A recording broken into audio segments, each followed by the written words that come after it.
নমস্কার বন্ধুরা, কেমন আছো? আশা করি ভালো আছো। সুদীপা ঠিকাদার কিচেনে তোমাদের সবাইকে স্বাগত জানাচ্ছি। তো বন্ধুরা, আজকে নিয়ে এসেছি তেলাপিয়া মাছের রেসিপিটা তোমাদের মনে হয় খুবই ভালো লাগবে। তো চলো বন্ধুরা, আজকে ভিডিও শুরু করি। তো বন্ধুরা, আজকে আবার একটা রেসিপি নিয়ে চলে এলাম। আজকে বাজার থেকে তেলাপিয়া বড় বড় দেখে তেলাপিয়া মাছ এনেছিল। আজকে এই মাছ দিয়ে ঝাল ঝাল করে মশলাতে ঝাল করব। আর এখানে মশলা নিয়ে নিয়েছি, জিরে বেটে নিয়েছি, এখানে কাঁচা লঙ্কা নিয়ে নিয়েছি, এখানে টমেটো কুচি নিয়েছি, আর এখানে নিয়ে নিয়েছি পেঁয়াজ কুচি। এবার মাছে আমি লবণ হলুদ মাখিয়ে নেব। 1 চামচ লবণ দিয়ে দিলাম, 1 চামচ হলুদ ভালো করে মাছের গায়ে মেখে নেব। মাছের সাথে ভালো করে দিয়ে গা মাখা করে আজকে ঝাল করবো মাছের। আশা করি রেসিপিটা তোমাদের খুবই ভালো লাগবে। মাছের গায়ে লবণ হলুদ মাখানো হয়ে গেছে, এবার মাছটাকে আমি ভেজে নেব।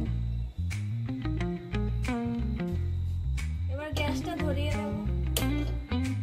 গ্যাসটা জ্বালিয়ে নিয়েছি, কড়াইটা গরম করে নেব। তো বন্ধুরা, কড়াই গরম হয়ে গেছে, কড়াইতে সরষের তেল দিয়ে দিচ্ছি। তেলটাও ভালো করে গরম হয়ে গেছে, আর মাছগুলো দিয়ে দেবো।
টমেটো পেঁয়াজটা ভালো করে ভাজা হয়ে গেছে, এবার মশলা দিয়ে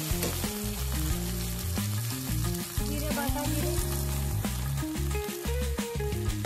লঙ্কা বাটা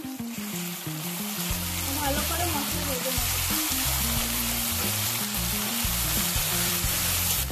অল্প করে জল দিয়ে দেবো, মশলাটা না ধরে।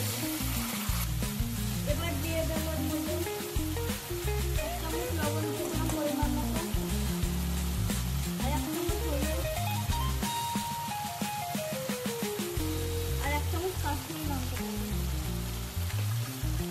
এবার ভালো করে মিশিয়ে ভেজে নেবো মশলা। যতক্ষণে যে আমরা ভাজবো ততক্ষণে তো মশলা তেল না ছাড়ছে, ততক্ষণে ভেজে নেবো।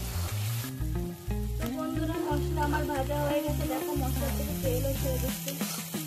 এবারে ভাজা মাছগুলো দিয়ে দেবো।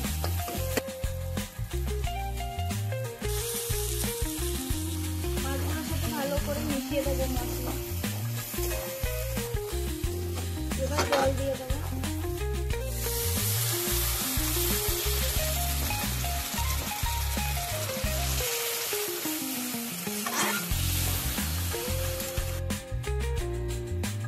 এবার 10 মিনিট মতন রান্না করে নেবো, তাহলেই হয়ে যাবে আমার রান্না। 10 মিনিটের জন্য ঢাকা দিয়ে রাখবো। তো বন্ধুরা, 10 মিনিট হয়ে গেছে, এবার দেখে নেবো।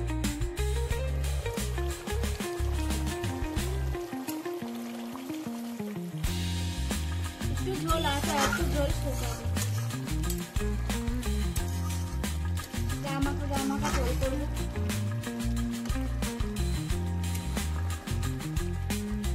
তো বন্ধুরা, আমাদের তেলাপিয়া মাছের ঝালের রেসিপিটা তোমাদের কেমন লেগেছে অবশ্যই কমেন্টে বলবে। আর একটা লাইক করে দেবে, চ্যানেলটা সাবস্ক্রাইব করে দেবে, তাহলে আমাদের নতুন নতুন রেসিপি তোমাদের কাছে পৌঁছে যাবে। 2 মিনিট মতন আমি রান্না করে নেবো, তারপর আমি নামিয়ে নেব। এখন একটু ঝোল আছে। তো বন্ধুরা, 2 মিনিট হয়ে গেছে, গা মাখা ঝোল হয়ে গেছে। এবার আমি গরম মশলা দিয়ে নামিয়ে নেব।